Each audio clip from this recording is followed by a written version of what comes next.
ہو جاتے ہیں، گھروں میں کوئی تھوڑے بہت احوال پیش آ جاتے ہیں، اللہ تعالیٰ کی توفیق سے کر دیتا ہوں، جھگڑے کا حل جھگڑا نہیں ہے، جھگڑے کا حل جھکنا ہے، جھگڑے کا حل جھگڑا نہیں ہے، جھگڑے کا حل جھکنا ہے، اور جو اللہ تعالیٰ کے لیے جھکتا ہے وہ جھکتا نہیں، اللہ ان کا سر عرش سے لگا دیتے ہیں۔ اللہ تعالیٰ اللہ اپنی مہربانی فرمائے، اللہ اپنی بارگاہ مقبول فرمائے، اور جو اللہ تعالیٰ کے لیے جھکتا ہے وہ جھکتا نہیں، اللہ ان کا سر عرش سے لگا دیتے ہیں۔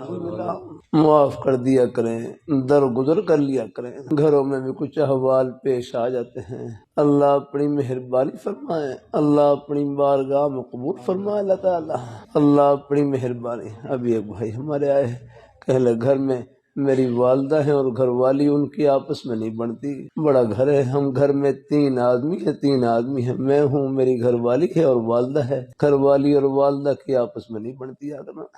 اللہ تعالیٰ کہتے ہیں دونوں آپس میں دونوں نے جھگڑا کیا، وہ گھر والی بھی اپنے گھر چلی گئی اور والدہ بھی کوئی کہتے اپنی بیٹی کے گھر چلی گئی، اور گھر میں اکیلا ہی ہوں۔